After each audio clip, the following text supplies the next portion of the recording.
Hey guys, welcome to A Little Help for Our Friends, the podcast for people with loved ones struggling with mental health. Hey little helpers, today we're going to do a topic that Kibby and I have been workshopping for a while. The topic is immaturity. Now, I'm sure everybody has their own kind of assumptions about immaturity or beliefs about immaturity. Kibby and I are going to talk about it, I think, from a somewhat different lens because we've been thinking a lot more about disorders, particularly the cluster B personality disorders that she and I are so interested in. We've been thinking about this from a much more developmental lens, and so the idea of maturity or immaturity has become really top of mind for us lately, and I think this can be a really rich discussion. So stay tuned. I think this could be one of our best episodes yet. But Kibby, kick us off. No pressure. Yeah. Yeah, I mean, even just thinking, I think a lot of this topic has been inspired by our Cool of Mind clients and people in our community.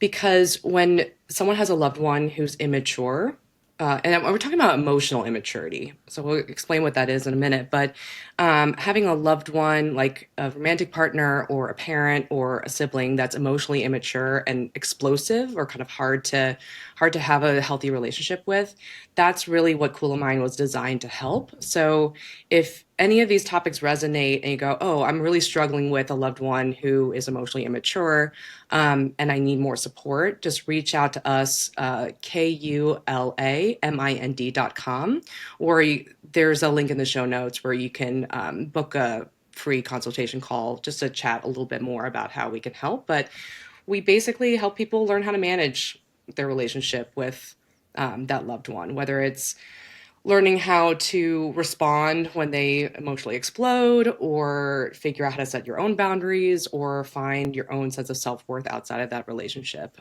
So those are all the things that Cool of Mind is meant to help with, both with one-on-one coaching and community. So just wanted to mention that up front. But yeah, we've been talking about emotional maturity and what that really what that looks like, and what happens when someone is not emotionally mature when we expect them to be, I right? think one thing that really excites me about this topic and as kind of a lens for Cool of Mind is and we've talked about this so many times and we've done it ourselves, but whenever we break up with somebody or somebody treats us like shit, there's this temptation to be like, they're a narcissist. And Yeah. if the symptoms don't quite meet, or we can't quite bucket them that way, then there's this dissonance of like, okay, well, if they're not a narcissist, then what is it that I just went through?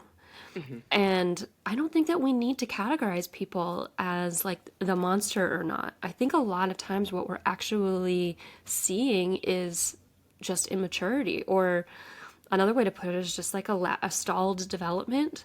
And that sounds patronizing, because we think of developmental disorders as being intellectual disorders, but I think really an emotional developmental stall is very relevant. Yeah. Yeah. I think that when we're looking into what emotional maturity is, I was like, what is emotional maturity? Like, what are we actually trying to expect to see? And looking at the research of how emotions and emotion regulation develop over time, it really seems like things that jump out are when you become a more emotionally mature, you are more likely to be able to hold a bunch of different emotions, being emotionally Mm. complex, feeling like conflicting emotions, and not just saying I have only one emotion or there's one thing that's right. It's almost like being able to understand and appreciate nuance and Yeah. complexity. And as you get older, emotion regulation is supposed to be better, mostly because you're selecting environments and situations that make you happier. Right. So I think that's just to start out. That's like a helpful anchor for me of like, what do we actually, when we talk about immature and mature, what does maturity actually look like? And that's being able to regulate your emotions, like being able to make them work for you, Hmm. and be able to hold a lot of different sides of the situation. What do you think? Yeah, that kind of granularity piece is really interesting. It's actually, I was part of, for a very short period of time, because it was at the end of my tenure, but I was part of some granularity research at Mount Sinai before Duke.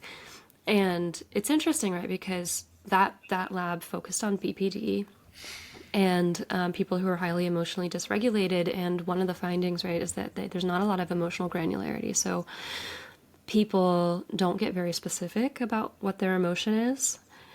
They'll say, I'm enraged, when maybe indignant could be a more appropriate kind of descriptor for how they're really behaving and, what their action urges are.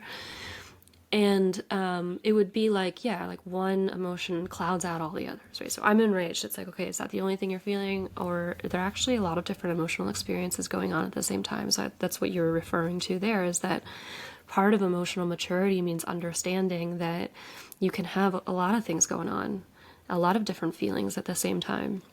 And that, and part of why I think that plays into maturity is that this is what we do in DBT skills, right? Is we try to help people understand what exactly they are feeling, what exactly is going on in their body, because if they don't, then they can have a kind of a chaotic reaction. Because if all they're experiencing is, ah, right, then they're going to react from a place of, ah, instead of a place of, okay, part of me is indignant, part of me is hurt, part of me is sad, part of me is hopeful, right? And all of these things are mixing. It's like, this paint is all mixing together into brown, and then I don't really know how to like behave from a valued place. Mm-hmm.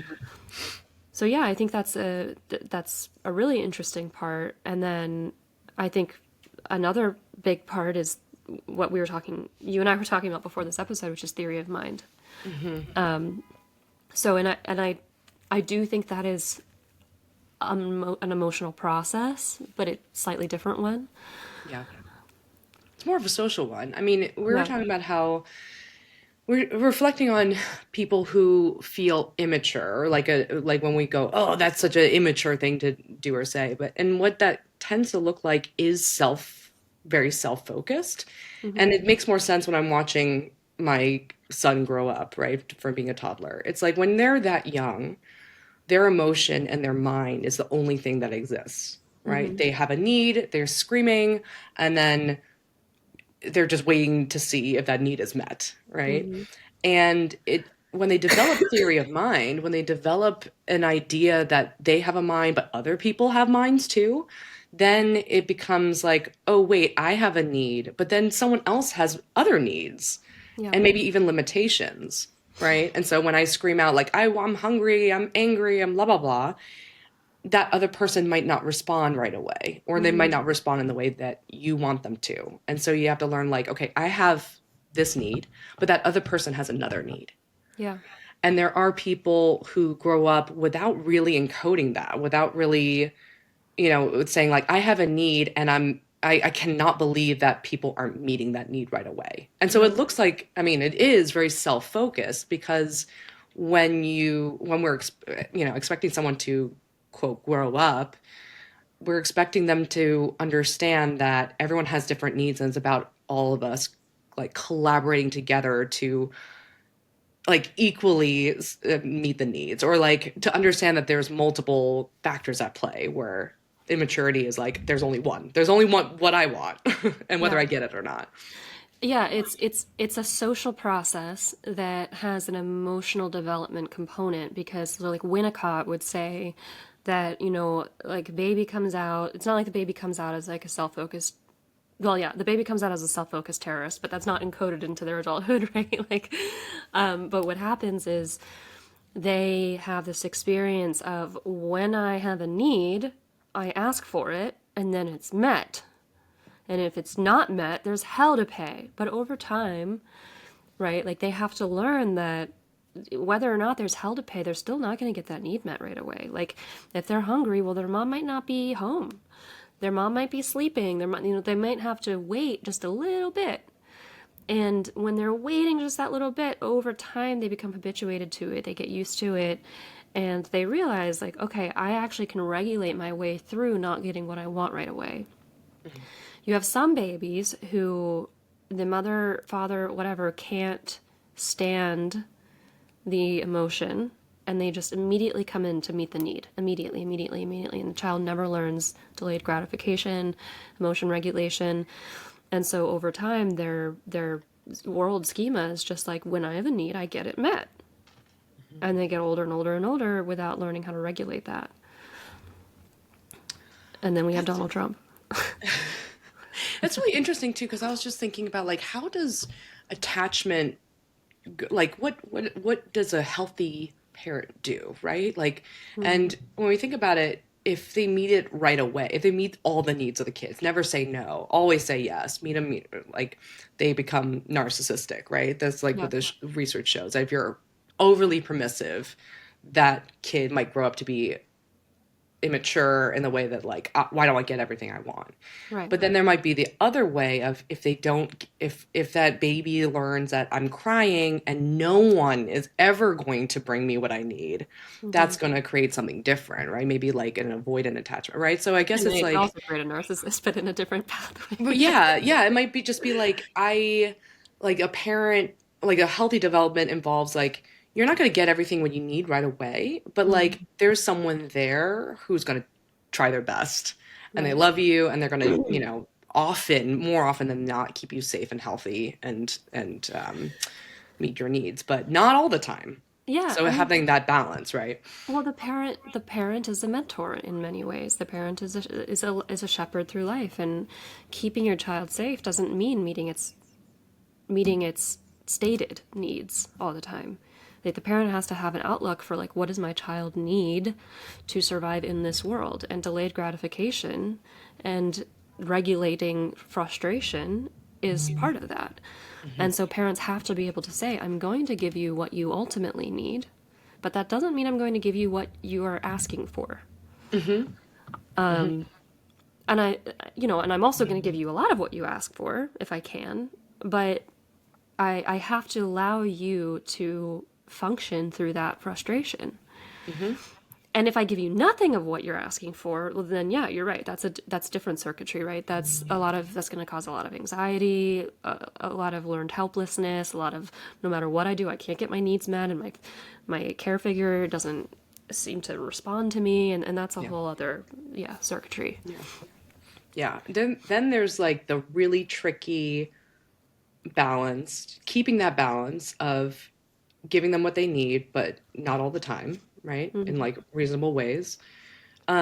And having it develop appropriately to what they can do. For Mm-hmm. example, like a baby should expect that every time it cries, I'm going to respond to its needs as Mm-hmm. best as I can, right? It might not be the moment that he's hungry, but it might, like he's going to get fed, Yeah. hopefully. And then as he grows up, right now, like as he's a two something year old, he is going to be like, I'm hungry. And now I could be like, okay, get yourself a snack. Like, go get that banana. Mm-hmm. Right. And so there's a little bit like as their capabilities to satisfy their own needs or their capabilities to understand that I'm limited, Yeah. like mommy's busy, can you go get your right, like then I'm also backing away and allowing for that Mm-hmm. space, right? So I think Yeah. the tricky part is what we're talking about when people don't move, like when that progression doesn't happen in a relationship, whether that person refuses to like go get the banana themselves or the other person keeps meeting their needs immediately so that the other person goes like, oh, I don't have to Yeah. learn how to do things myself and This regulate. this will probably be the last thing I say about Winnicott, but he has something interesting to say here too, which is like at a certain point, it's not just the parent that's going to say, "Go get a banana." The kid is going to say, "I want to do it myself. I want to put my shoes on. I want to go to the park alone." Whatever, right? And obviously, the parent can't just say, "Okay, fine, you do it," and then leave and never come back. But if the parent says, "No, no, no, you can't tie your shoelaces yet. I'll do it all for you," then Winnicott would say that the child develops a false self. So basically, they never actually get to experience their own autonomy. They Mm, never get to explore the world for themselves and discover, like, what are the limits of themselves, of their abilities, and what they need to learn. It's just they develop this false self of, oh, things are done for me, and my orientation towards the world is going to be whatever other people want it to be, because I never got to do it my way. And so yeah, so that's another really interesting piece. mm, I think when we oh no, you go, yeah. sorry. No, this is interesting that we're diving right into like the the theory and research behind maturing and what that means. And it's like It now like it really applies to all these different circumstances that we've been talking about, where people are complaining like this loved one is not Mm-hmm. mature. That's Mm-hmm. all. I was like, wow, we just dove right into the No, it's meat of it. exciting because yeah, I really think that I'm trying to think of the other personality disorder. I think cluster B, maybe minus antisocial, that kind of has always felt like a different sort of beast. But probably antisocial too. They all really seem like developmental disorders, and Hmm. to the point Yeah, where when you experience people with BPD, NPD, or HPD, they feel childlike yeah, in many ways. Maybe not all of the time, but when the narcissist throws temper tantrums, hmm, you know, when the person with BPD is making a new friend, getting very attached, devaluing, idealizing, the person with HPD just sort of exists. There's this like childlike quality that I think has encouraged both of us to think this really feels more like delayed development than anything else. yeah, And yeah. maybe just, I don't know if it's that they've been delayed at different parts of development or in different ways of development. I know. I'm like, this is my obsession now. Ever since that have a toddler, and I'm like, oh wow, this feels a lot. Not a. I don't want to be mean to people with BPD. I want to call them like they're like childlike, but there's something about my son turning 3 that really feels familiar at the core of BPD. Like Yeah. when that person feels like emotional and dysregulated, they feel young. They feel in the good and bad ways. Like they're so loving. They're so, like the emotions are just out there, right? When they're angry, they're angry. When they're sad, like there's just like almost no artifice. There's no Yeah. um like changing the way they feel. Like it's just like it's so genuine. Yeah. But it feels very like young because it feels very like yeah, they're throwing a tantrum when they don't get what they want or feel rejected or and then with narcissism, with people with narcissistic personality disorders, it's like they're frozen in the adolescent, where they're like, oh, I got to be better than my peers. What is everyone else doing? I'm so envious. Everyone's looking at me. Like it's this very like identity focused piece, and identity as defined by like, am I the most popular in school? Like, and then I when see we them grow both older, it's that like, oh way. no, we're valuable for other things too. I see them both that way. It's interesting. Mm. I think part of what's going to be fun about this is you and me playing in a sandbox with this topic a little bit. Yeah. And hopefully we don't offend anyone. I mean, I think, you know, BPD is known to be a developmental disorder. It's not always talked about that way, but the biosocial, you know, theory is like conjoined with it, basically. And we've talked about that 8 million times here, but you know, we've got a sensitive temperament in the child met with invalidating parents, and so there's no normal emotional development. Like that's written into the story Hmm. of BPD, and that happens pretty immediately. Hmm. You know, and it prevents true identity development because, again, in a way, that kind of Winnicott autonomy slice is happening here in a different way. It's not that their needs are being instantly met, it's that the emotional needs are rarely getting met or chaotically getting met.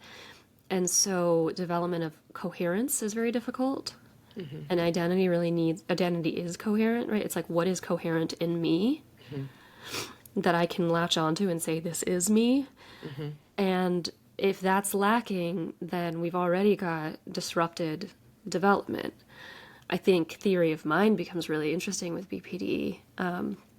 I I guess the only reason I say like BPD reminds me of adolescence too. That's when people are discovering their identity and they're pretty unsure about it and they're experimenting with a lot of things. It's when actually for the first time things aren't coherent because puberty is coming online and every like big changes are coming in to disrupt everything that has been kind of safe and steady.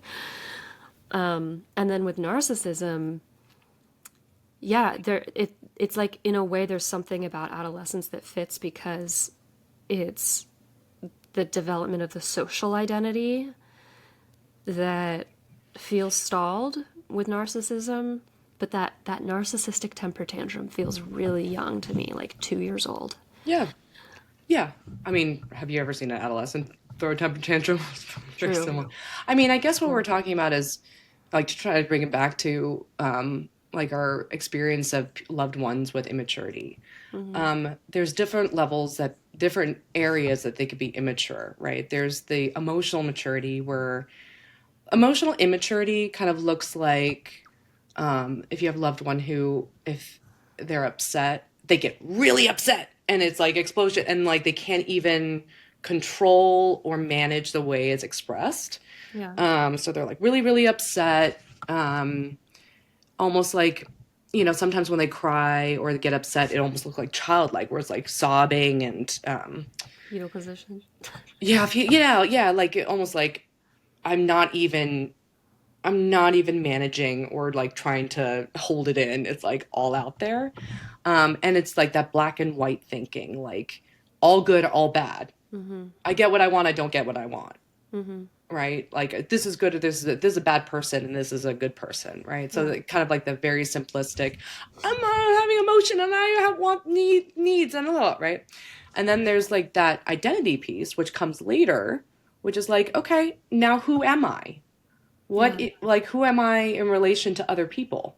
How do I relate to, if am I valuable to other people? Am I valuable to society? And I imagine that if you're stunted at an earlier age with the emotion, you can't get to the, if you're stunted at the age of 3, Mm-hmm. it's hard to get to age of 13 and develop that sense of self in a good way. Yes. I was just thinking, with both of those disorders, there's this sense of I need people to treat me in a particular way, or I Hmm. won't be okay.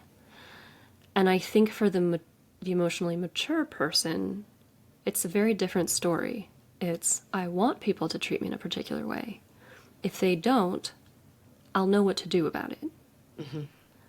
Like, and there's an expectation, like, people won't treat me how I want to be treated all the time. Hmm. If I want somebody to bring me cheesecake, maybe that'll happen. Probably not, unless I pay for it. But, like, I see relationships as negotiations between my needs and boundaries and the other person's needs and boundaries. And what I kind of consistently got from particularly my narcissistic friends is that negotiation doesn't exist. Hmm. It is, these are my needs and boundaries. You fit them or else. Hmm. Hmm.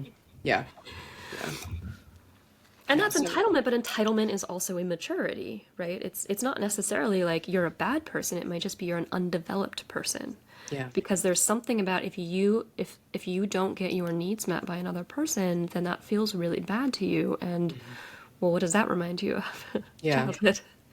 It's interesting. I mean, we could go, I'm sure we'll have another discussion about emotional immaturity in parents, which is a hot topic.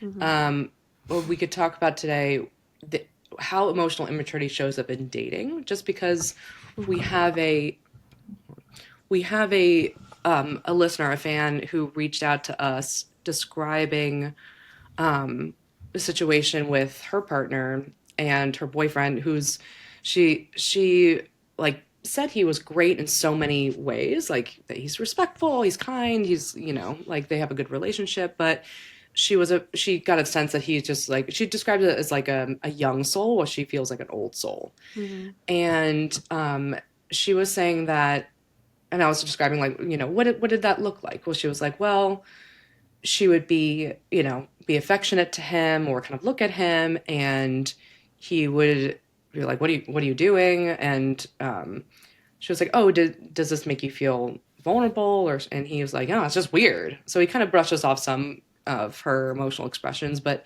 there Yeah. was another time where she was sad and expressing sadness over him not taking her an event. And he was like, well, I feel like you're just criticizing me. I'm going to, I don't want to have this conversation. And she was just saying, like, I just want to share this emotion that I have with you. Hmm. So it seemed like she was trying to just have a conversation. I mean, the way she was saying it, who knows what it looked like. But saying, like, I want to express affection and sadness and all these things. And he kind of, bristled at it or felt uncomfortable. Hmm.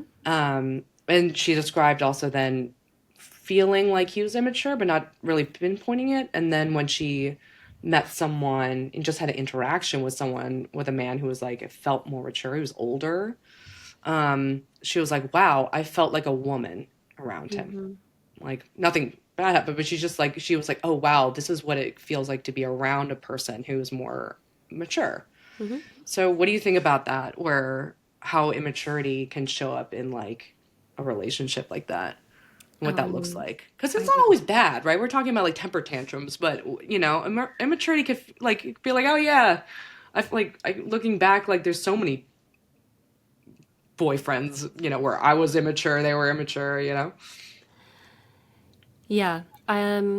When it comes to dating, I think I guess my thoughts branch out into two things. One is there an essential delayed development? And the second is, are you in a different developmental stage than what is necessary for the success of your relationship? Mm, And the second one I don't think is about immaturity because I think developmental stages can actually happen at different parts of people's lifespans. So, for instance, I think a lot of people have the fuckboy phenomenon where they date somebody who's not ready for a relationship.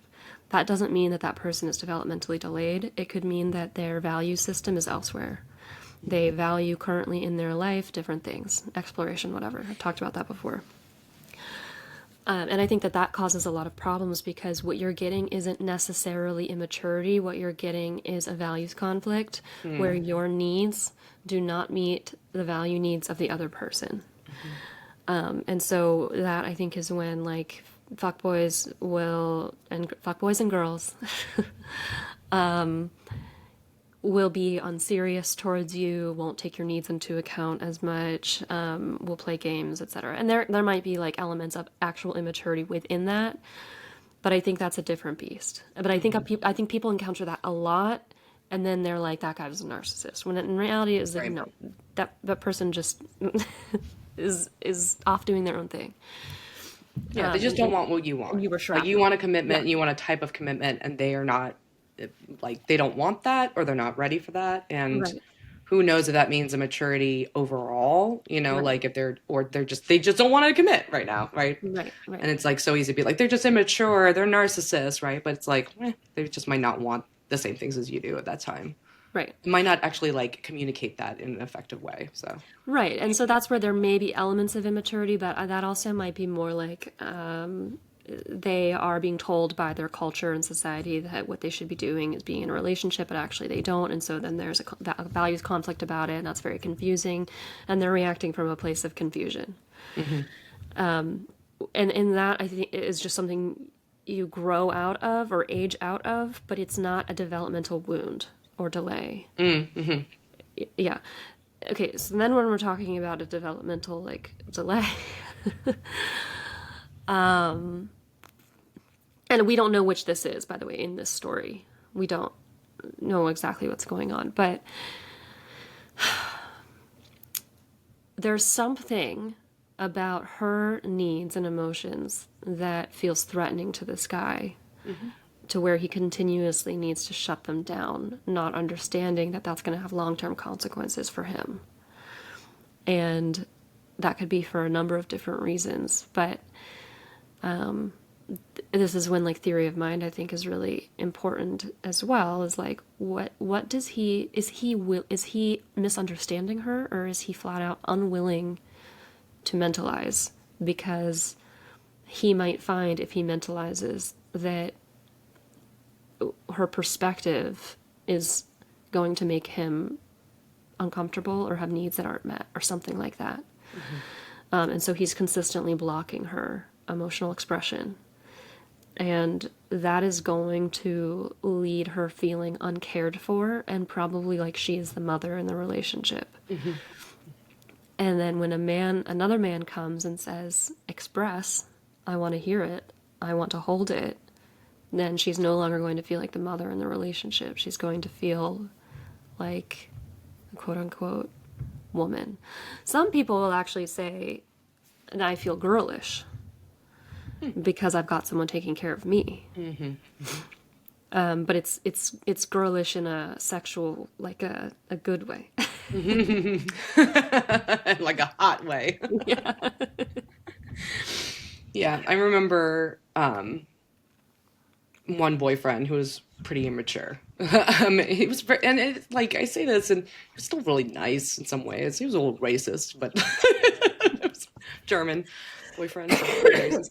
Yep. Um, but we got into a huge fight once because we were at a dinner with a friend who was describing a really painful loss of her dog. Like she was Mm. just describing how this dog meant a lot to her and her family, and like they loved the dog, and it was just so painful. And he kept saying like, "Oh, there's some scientists who say that pets don't actually love their owners, their families. It's just because they're fed by them that they act in ways that we think that we love them." And I was just like, "Don't say that right now. Like this is not the moment." And he was just like angry and surprised. Like he was angry that I was like telling him to shush, Yeah. but then also like, "What? I was telling her the truth. What I'm," and I was like, like that wasn't the moment because she was like sad about the loss. So hearing that the dog might have not loved her was probably not the moment. And he just couldn't understand how the truth that he had needed to be held back because of someone else's like wasn't in the same mindset. And so I remember thinking like, how do you know like just like read the room? He didn't know how to read the room. Right. So that felt like a more developmental thing.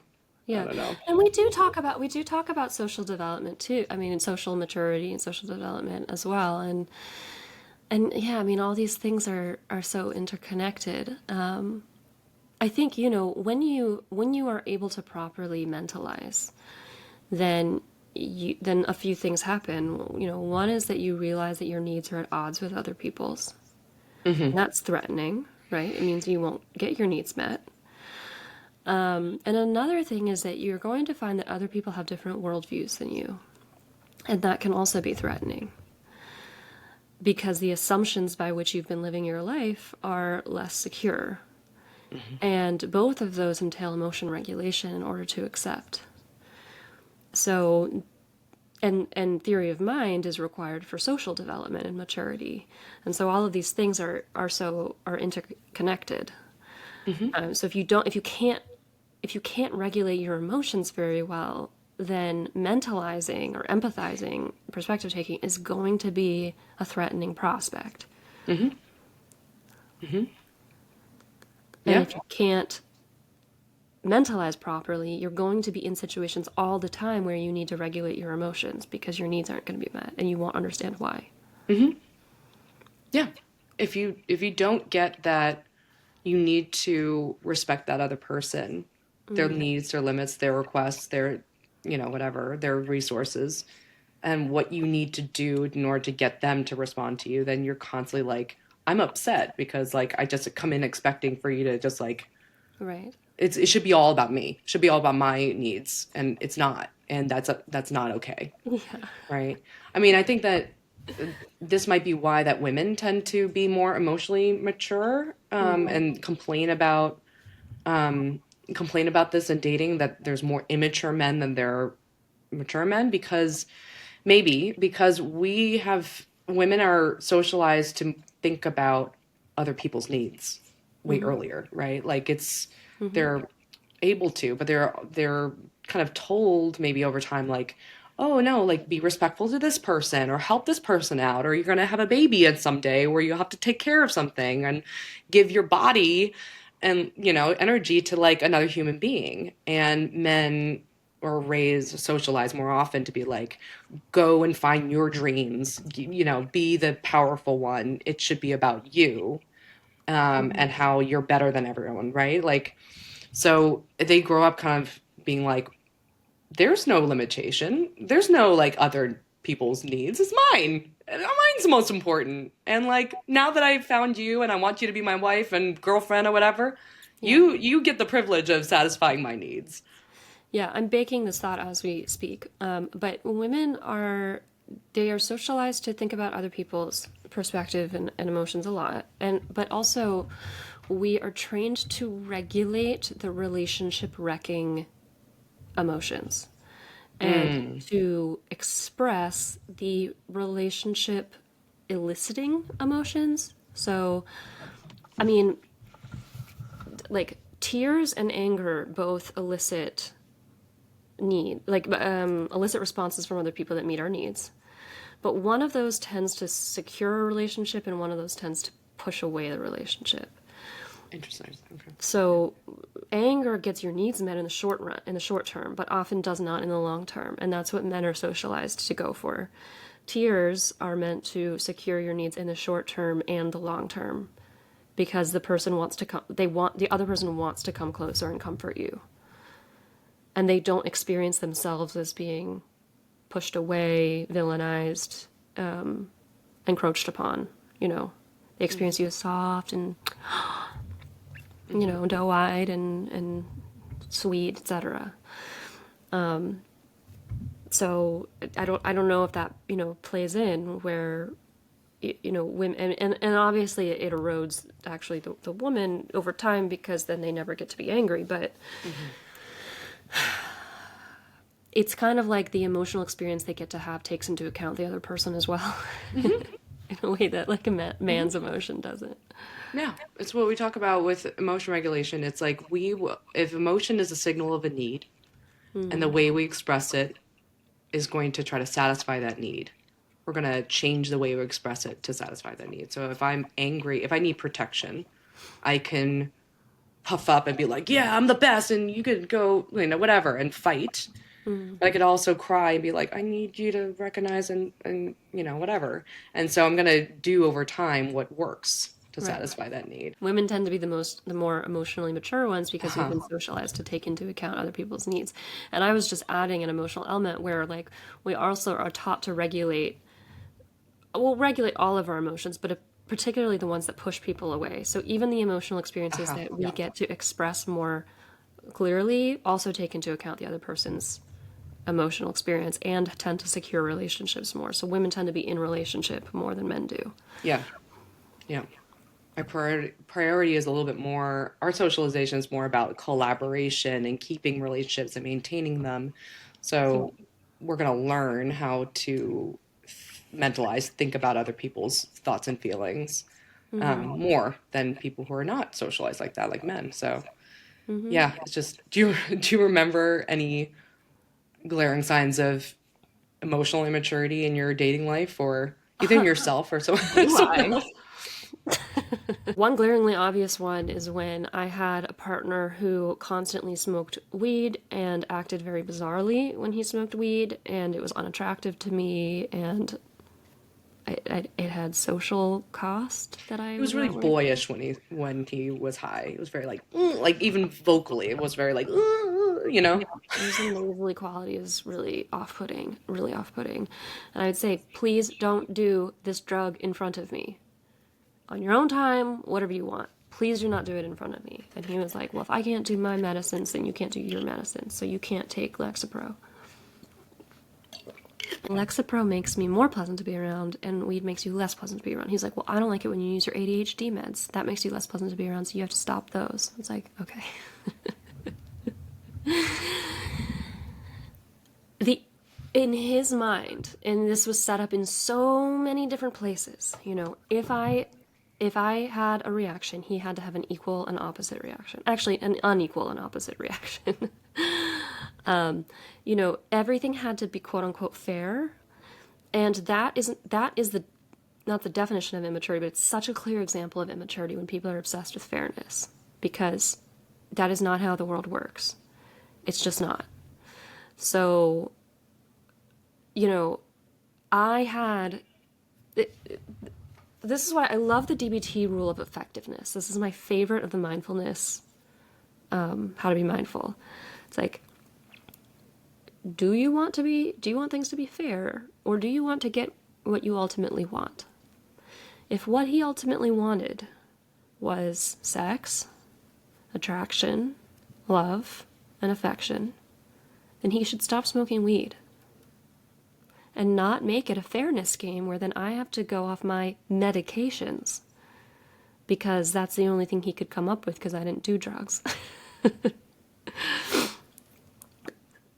But in his mind, it's like, if you are going to take away one of my wants, then I'm going to take away one of your needs, because that's what's fair. Yeah, and I think I'll add to that, the obsession with fairness is also like Because we said earlier that being mature is realizing that there's a give and take, Mm-hmm. right? If I want something from you, Mm-hmm. I'm going to have to respect your limits, right? Like, I can't demand everything from you. Mm-hmm. It has to be fair in the sense of like I could ask you for something, you reciprocate some in some ways, or whatever.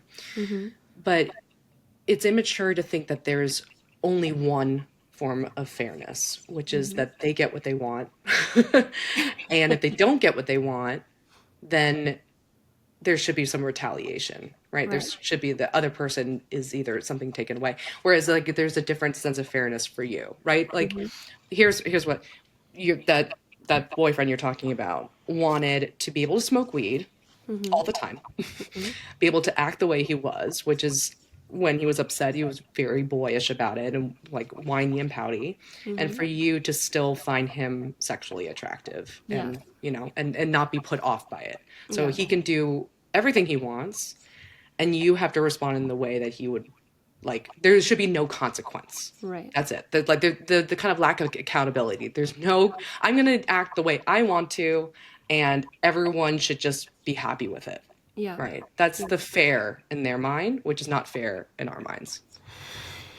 Yeah. I mean, it's oversimplifying a complex situation too, right? Like if in his mind it's you take away my toy, I take away your toy. But the reality was he was playing with his toy in an unhealthy way. And so he loses his toy and I keep my toy. My toy here is my psychiatric medications. And his is drugs. But I see that a lot. It's just like you took, I take. It's like no, we have to think about all the complexities of this, and yeah, about what's going to be effective. It's like how do we want this relationship to be run, and I see this sometimes with friendships too. Of like, I think people will look at themselves and say, "This is the kind of friend I am. These are the kinds of things I would be willing to give," and so that means that my friends have to be the same. If I'm willing to give lots of gifts, then they should be willing to give lots of gifts. If I'm willing to drive you to the airport every time you want, then you should be willing to drive me to the airport every time. It's like that's not how life works. If that's what you want, then what you need to go and do is collect a bunch of people who are willing to drive you to the airport anytime you want. But what's going to be a much more rewarding outcome is if you understand what all these diverse people are willing to give, and can you appreciate that and value and then have the nimbleness to switch between Hmm. friends to get different needs met. So I find that that's another kind of sign of immaturity. Hmm. Yeah. Yeah. I think it's okay. So what we're circling around is an immaturity that shows up when that person expresses something that they want or need. And then if the world doesn't give it, how Mm-hmm. do they understand that? For example, an immature person might think, I have a need and it should get met. Mm-hmm. And if it's not, that's unfair. That's unjust. There's a problem, just entirely, right? Like Mm-hmm. it is wrong that I didn't get what I want. And I see that in my son, where if he wants, like late at night, he's tired, he wants a snack. I'm like, no, we already brushed your teeth and it's time for bed. He's like, no, like that is, how could you do that? That's so unfair. He's just acting like I violated something, right? Mm-hmm. Hopefully, as he grows up, he might understand, oh, I really want a snack right now. Maybe I want some chocolate, but I did just brush my teeth. It's late, and we Right. shouldn't just eat whatever we want all the time, right? And mommy is not being unfair. She's just like following that, right? Mm-hmm. And in some situations, it might be unfair that he doesn't get the chocolate, right? It's like if I just felt like I didn't want to give it to him, but I'm like eating in front of him, then he could be Yeah. like, well, okay, this situation when I didn't get my need met or desire for chocolate, it was like not correct or like Mm-hmm. and this one is fair. So I guess it's like the maturity is understanding when things don't go your way, to understand like why and how to problem solve, either accept that you're not going to get what you want or find other ways to get that. Yeah. I'm trying to think of like if we were to develop a primer right now for somebody to be able to know whether they're the person they're dating or yeah, the person I'm dating, let go there, is a mature person or not. Yeah. What would we look for? And one of the things again, I'm actively baking my thoughts right now, so like I don't Yeah. know how well formed these are. I'd kind of be interested in how they meet their goals. Hmm. Are they able to effectively meet their goals? Do they do it by obviously like manipulation? Are they able to handle setbacks? Are they able to understand that other people have their own agency and can say Yeah, no? yeah. Right? I think that that's something important because you can, okay, how about this? Let's say I'm dating someone, or we were back in when we were dating someone, and um, that person wants to have sex or something, and I we're like, knew, yes, I knew sex was, because in my mind I was this is like, what they want, this right? is That's the like some perfect, it's the perfect first test. instance of goal-directed behavior that Hmm. people can look to. Hmm. Yeah, if you Men say, wanting sex. no, I'm not going to have sex with you tonight, Yeah, right? And they, you could watch to see how they react to not getting something that they want. yeah, They could be disappointed. People could be, this is the part of validation that's so important. You could be disappointed that you don't get what you want.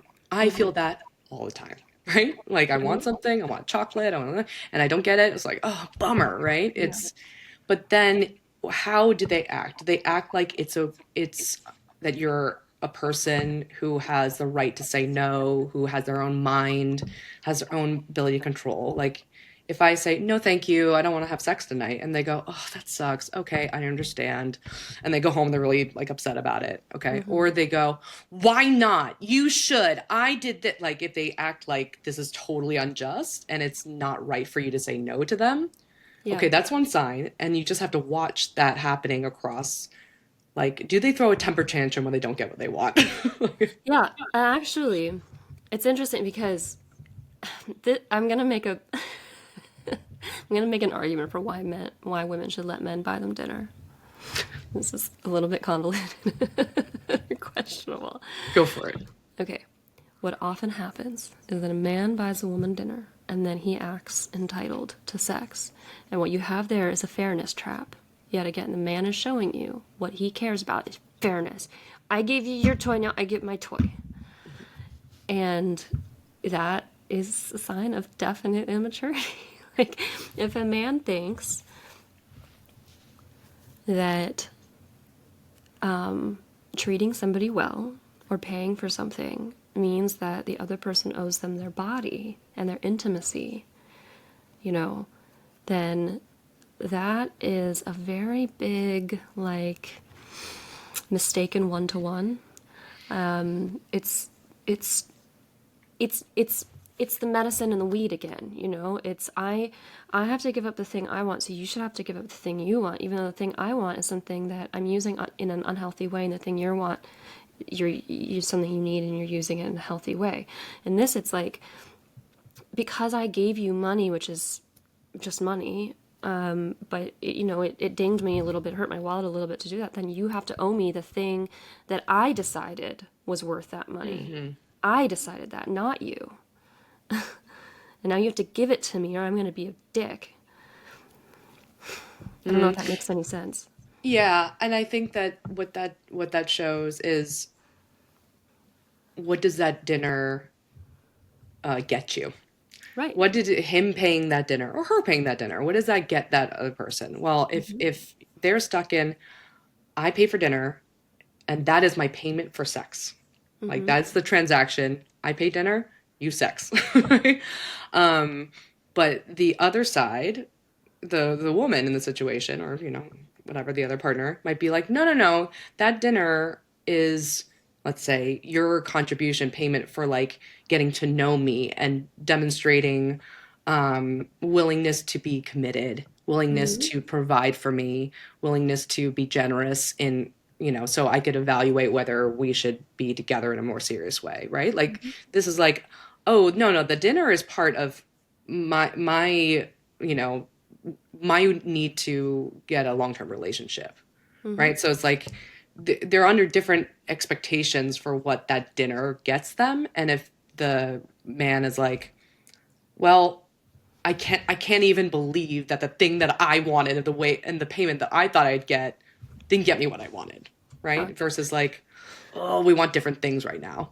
I mean, in the Right? same way that you wouldn't, you wouldn't think that if a woman goes and has sex with a man, that suddenly he owes her a relationship. Right. Now, maybe Right. back in the day that did, but right. I mean, it's the same. She doesn't get to decide that. She doesn't get to decide the price for sex unless she lays it out up front, right? If he said, "I'll buy you this dinner if you have sex with me," then great. Uh-huh. That is the price. You've said Yep. it. I don't know. And I think another thing is when people believe that their emotional experience has to be dealt with by another person or has to be validated by another person, that's another thing. Like, people should be able to regulate their own emotional experience. And ideally, the people who love you will help. But it's not an entitlement. It's, yeah. Yeah. Maturity comes with the agency, right? Like I Hmm. think that that's such a subtle difference because we talk it's really tricky. We talk about like, okay, if I'm upset, how much is my husband obligated? Or like how much should I expect my husband to make me feel better? Hmm. Right? And like there is some expectation. Like if I'm upset, he completely ignores me. I'd be kind of hurt and be like, it's kind of part of our relationship that if I'm like really upset, you should like validate it in some way. Yeah. But then it's like why, the understanding of why, right? Like I'm in my mind, hopefully, a mature response would be like, we are both people who have agency, who could say no and yes to something. Hmm. We said yes to supporting each other, right? But if I think to myself, like, he has no agency and he should, and as everyone should, just be there when I'm upset, they should never say no. Right. Yeah. I'm dealing with a loved one who I'm struggling with that a lot, and this is where it comes up where when someone has an emotionally like someone with BPD traits or emotionally explosive or immature loved one, and you set boundaries, then they get super upset. Hmm. And that's something I really struggle with because it makes me feel dehumanized. It makes me feel like objectified. Like I say no to something that they want, um, and they're treating it like I'm a bad person, that I'm harming them.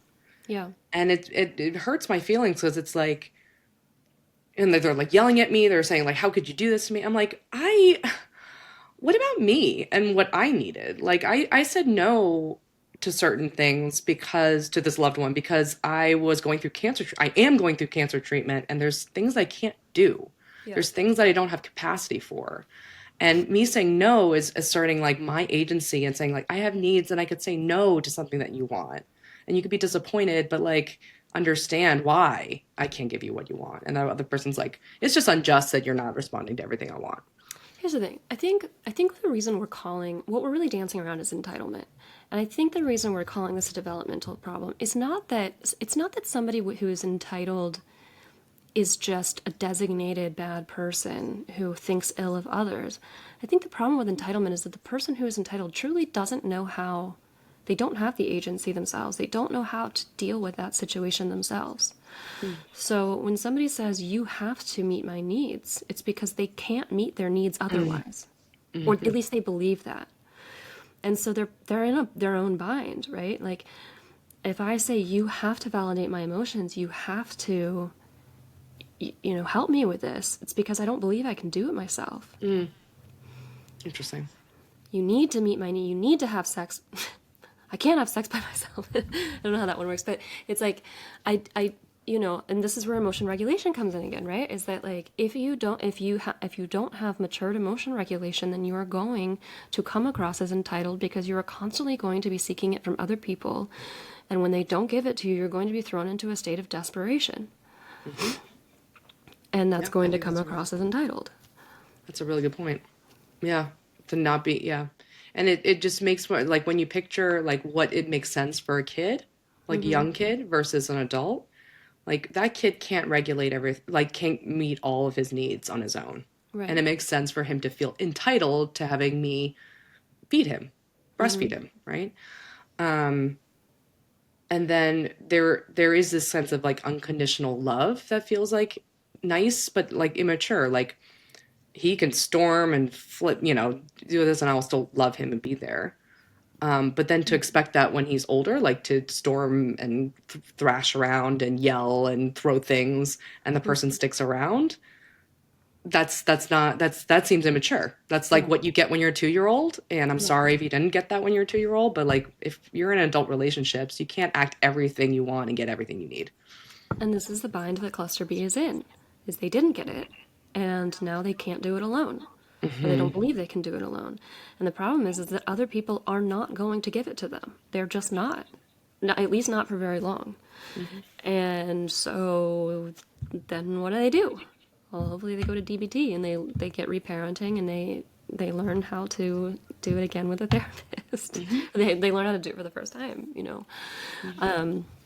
But that's the sad thing. And I think a huge maybe motivating factor for people with at least BPD, I don't know about NPD, but is that they might, if they can accept, like, I, what happens when other people don't meet my needs is that I feel an emotion that I can't regulate on my own.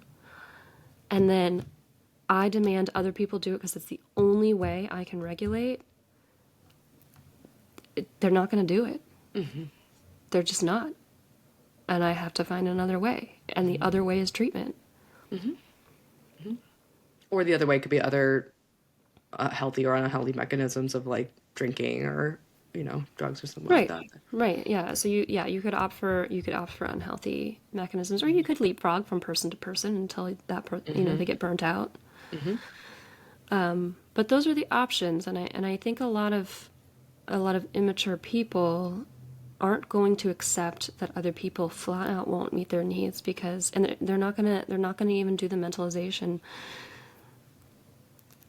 to do that. I mean, if I fundamentally couldn't meet my own emotional needs, I don't know if I would either, because I don't even know if I would have the scope for understanding that other people can regulate their own emotions and so therefore have their own agency and boundaries and aren't available to do that for others all the time. Well, I guess the final thing I would say is just to take it down a little bit from cluster B. I had a friend, she's telling me about some guy that she really liked, and he seemed like he liked her.